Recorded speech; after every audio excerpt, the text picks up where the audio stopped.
चारों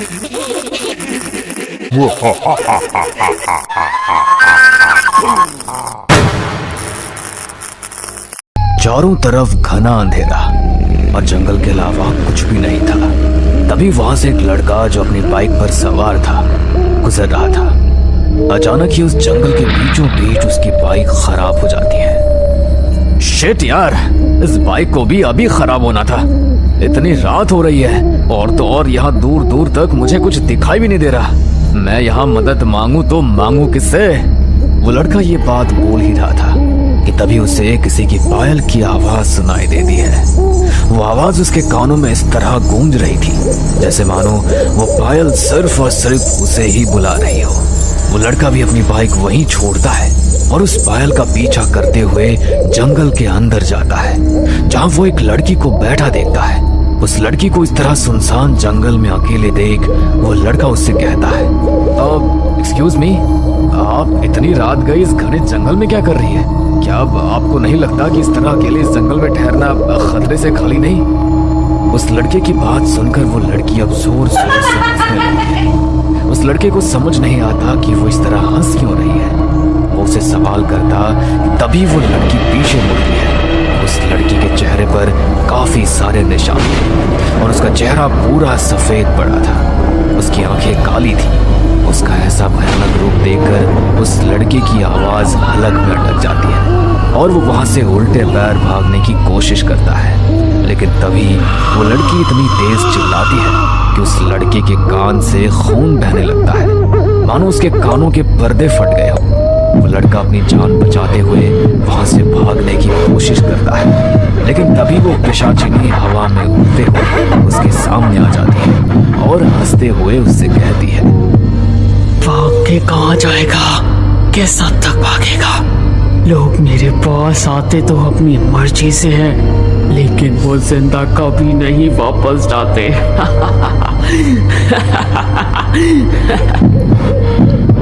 वो लड़का कुछ बोल पाता उससे पहले ही पिशाचिनी उस लड़के के ऊपर चढ़ जाती है और अपने गहरे नुकीले दांतों को बाहर निकालकर उसके गर्दन पर चुभाकर उसका खून चूस लेती है। इस तरह वो लड़का अपनी जान से हाथ धो बैठता है। उसका पूरा शरीर पीला पड़ चुका था और वो वहीं ढेर हो जाता है। तभी वो पिशाचिनी उसका पैर पकड़कर खींचते हुए उसे हाईवे पर फेंक देती है। ये कहानी है सीलमपुर गांव की, जहाँ रात के समय कोई भी बाहर नहीं निकलता था, क्योंकि ऐसा माना जाता था कि रात के समय उनके गांव में एक ऐसी चीज भटकती है जिसकी कल्पना शायद किसी गांव वालों ने नहीं करी थी। पर क्या गांव पर किसी की बुरी नजर लगी थी या किसी और का ही साया था, ये तो हमें इस कहानी में ही पता चलेगा। सीलमपुर गांव में विवेक नाम का एक लड़का अपनी माँ सुनीता और भाई विक्रम के साथ रहा करता था। ऐसे ही एक दिन, माँ आज मैं शहर जा रहा हूँ और मुझे आने में थोड़ा लेट हो जाएगा, इसलिए तुम मेरे लिए रुकना मत और खाकर सो जाना। ये बात तो ठीक है विवेक, लेकिन अगर तुझे लगा कि तुझे आने में रात हो जाएगी तो एक काम करना, शहर में कहीं रुक जाना, क्योंकि रात के समय हमारा गाँव सुरक्षित नहीं है। ये तुम अच्छे से जानते हो। क्या माँ, कैसी बात कर रही हो आप? ऐसा कुछ नहीं है। अच्छा मैं चलता हूँ। इतना बोलकर विवेक शहर के लिए रवाना हो जाता है और शहर में अपना काम खत्म कर घर आने लगता है। पर उसको घर आते आते शाम हो जाती है, लेकिन अब भी उसका गांव 10 किलोमीटर दूर था। विवेक जंगल के रास्ते को देख खुद से कहता है, अगर मैं हाईवे से जाऊंगा तो मुझे 3-4 घंटे लग जाएंगे। क्यों ना मैं ये शॉर्टकट अपना लूं? इस जंगल के रास्ते में अपने गांव भी जल्दी पहुंच जाऊंगा और माँ गुस्सा भी नहीं करेगी।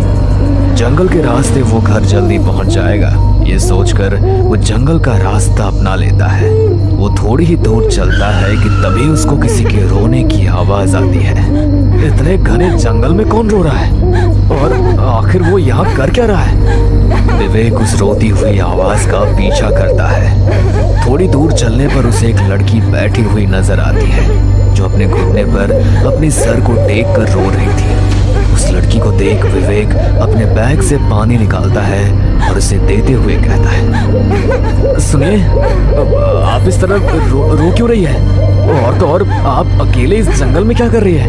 अरे इस जंगल में किसी जानवर ने आपका शिकार कर लिया तो? विवेक की बात सुनकर वो लड़की अपना चेहरा ऊपर उठाती है। उस लड़की की उसकी आंखें पूरी तरह लाल थी, पर विवेक उसकी लाल आंखों को इग्नोर करते हुए उसको पानी देता है। देखो, रोते रोते पूरी आंख लाल कर ली है तुमने। ये लो, पानी पियो। मैं पानी नहीं पीती, मुझे पानी नहीं चाहिए। यार ये सही है, अपना गुस्सा तुम खाने पीने पर निकाल रही हो। एक काम करो, तुम मेरे साथ चलो। विवेक की बात सुनकर उस लड़की के चेहरे पर स्माइल आ जाती है और वो उसके साथ उसके घर जाने के लिए तैयार हो जाती है। कुछ देर बाद विवेक और वो लड़की दोनों ही विवेक के घर चले जाते हैं, जहाँ सुनीता उस लड़की को देख विवेक से कहती है, विवेक, ये कौन है?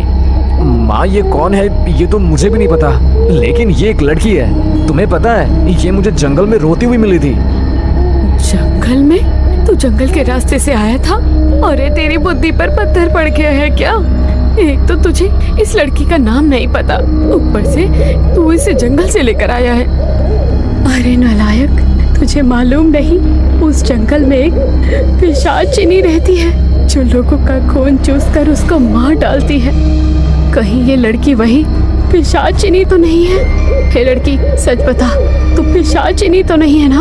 अगर तू पिशाचिनी है तो मेरे घर से चली जा, क्योंकि मैं तुझे मेरे घर को कुछ नहीं करने दूंगी। आंटी जी, आप ही कैसी बातें कर रही हैं? वो तो मेरे घर वालों ने मुझे घर से निकाल दिया था, इसलिए मैं उस जंगल में रो रही थी। लेकिन भला हो विवेक जी का, जो इन्होंने मेरी मदद करी। आंटी जी, अगर आपको ऐसा लग रहा है कि मैं कोई पिशाचिनी हूँ तो मैं यहाँ से चली जाती हूँ। इतना बोलकर पिशाचिनी पीछे मुड़ती है और अपनी आंखों को काली कर अपने दांत बाहर निकालने लगती है। पर तभी विवेक बीच में बोल पड़ता है, माँ ये आप कैसी बातें कर रही है? देखो, रात ज्यादा हो रही है, अगर आपको इसे घर से बाहर ही करना है तो सुबह कर देना। एक जवान लड़की को इस तरह घर से बाहर निकालना सही नहीं है। पिशाचिनी अपने रूप को नॉर्मल करते हुए दोबारा सुनीता की तरफ मुड़ जाती है।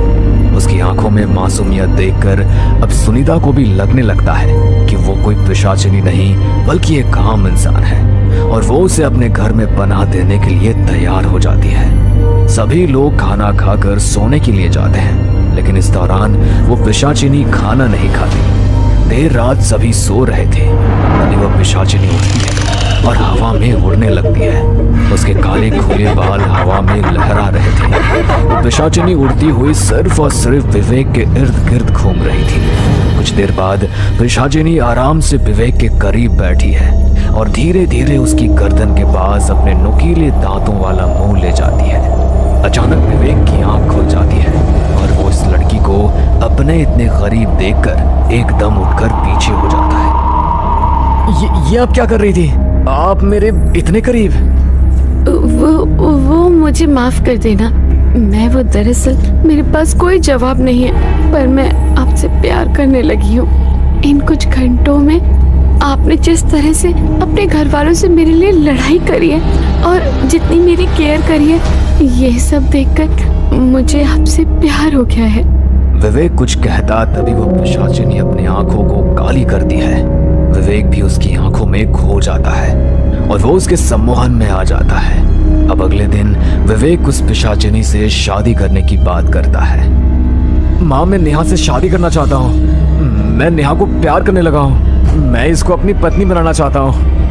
अरे मत मारी गई है क्या तेरी? बिना सोचे समझे कोई भी फैसले लिए जा रहा है। तुझे इसका नाम भी अभी तक नहीं पता लगा, ना इसके खानदान का पता, ना परिवार का पता, और तू इससे शादी करने की बात कर रहा है।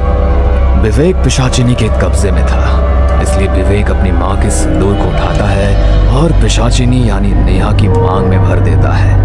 ये देख सुनीता अपने सर पर हाथ रख लेती है। अब ना चाहते हुए भी उसको उसे अपनी बहू के रूप में स्वीकार करना पड़ता है।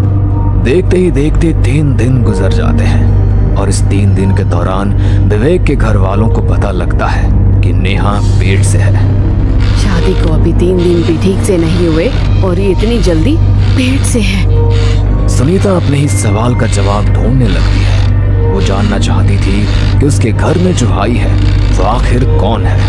बस यही जानने के लिए वो देर रात उठकर अपने कमरे में बैठी होती है कि तभी उसके कानों में किसी की बुदबुदाहट की आवाज़ सुनाई देती है। वो इस आवाज़ को गौर से सुन रही थी और वो आवाज कहीं और से नहीं बल्कि बाहर गांव से आ रही थी। सुनीता अपने कमरे में खिड़की खोलकर बाहर देखती है, जहाँ उसकी बहू अपने बालों को खोलकर आसमान में उड़ रही थी और अचानक ही वो खिड़की के पास आ जाती है। सच में आखिरकार तुमने मेरी सच्चाई देख ली, लेकिन कोई बात नहीं, मैं हर उस इंसान को मौत के घाट उतार दूंगी जिसको मेरे सच के बारे में पता चलेगा। इतना बोलकर वो पिशाचिनी एक काले धुएं में तब्दील हो जाती है और खिड़की द्वारा अंदर आ जाती है और एक बार फिर वो अपना भयानक रूप ले लेती है, जिसके बाद वो पिशाचिनी अपने दांतों को निकालकर अपनी सास की गर्दन पर काटकर उसका सारा खून पी जाती है। लेकिन ये सब कुछ दूर खड़ा विक्रम देख लेता है। तुम मेरी भाभी नहीं बल्कि एक पिशाचिनी हो। माँ ठीक बोलती थी कि तुम कोई मामूली इंसान नहीं हो। मैं तुम्हारी सच्चाई सबको बता दूंगा। मेरी सच्चाई तू तब बताएगा ना जब तू सच बताने के लिए जिंदा बचेगा। विक्रम जैसे ही पिशाचिनी की ये बात सुनता है, वैसे ही वो अपने कदमों को अपने भाई के कमरे की तरफ दौड़ाता है और भागते हुए अपने भाई के कमरे में जाता है और अपने भाई को सब कुछ बता देता है। ये जानने के बाद विवेक को जरा सी भी हैरानी नहीं होती। मैं जानता हूँ विक्रम कि नेहा कोई आम इंसान नहीं बल्कि एक पिशाचिनी है, पिशाचिनी। भैया अगर आपको ये सब कुछ पता था तो आपने हमें कुछ बताया क्यों नहीं? हम लोग गांव वालों के साथ मिलकर इस पिशाचिनी को कुछ। विक्रम आगे कुछ कहता उससे पहले उसकी नजर विवेक की गर्दन पर जाती है, जहां उसकी गर्दन पर पहले से ही दांत के निशान होते हैं।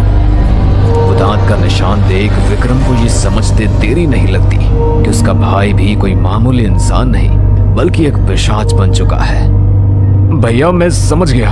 इतना बोलकर विक्रम वहां से भागने की कोशिश करता है, पर तभी विवेक उसका पैर पकड़कर खींच लेता है और विक्रम वहीं गिर जाता है और उसके पैरों पर विवेक काट लेता है। लेकिन फिर भी विक्रम हिम्मत नहीं हारता और एक बार फिर उठकर भागने की कोशिश करता है और इस बार वो भागने में कामयाब भी हो जाता है और वो अपने सभी गांव वालों को इकट्ठा कर सभी को सब कुछ सच बता देता है। ये जानने के बाद सभी गांव वाले अपने हाथ में आग की मशाल लेकर आते हैं और विक्रम के घर को जला देते हैं। विक्रम के घर में विवेक और वो पिशाचिनी जल रहे थे, पर तभी वो पिशाचिनी अपने पेट पर एक जादू करती है। अपने पेट से अपना बच्चा निकालकर बाहर की तरफ फेंक देती है और इस तरह उन दोनों का अंत वहीं हो जाता है। लेकिन क्या सच में ये अंत था या यहाँ से शुरुआत थी एक नई कहानी की? हमें पूरा यकीन है दोस्तों कि आप लोगों को ये कहानी ज़रूर पसंद आई होगी। अगर आपके साथ भी कुछ ऐसे अनकहे किस्से हो चुके हैं तो प्लीज़ हमारे साथ शेयर करें, हम ज़रूर अपने चैनल पर उनको दिखाएंगे। हमारी ईमेल आईडी नीचे डिस्क्रिप्शन बॉक्स में दी गई है, तो प्लीज़ हमारे वीडियो और चैनल को शेयर एंड सब्सक्राइब करें और बने रहे हमारे साथ ऐसे ही अनकहे किस्से और कहानियाँ सुनने के लिए।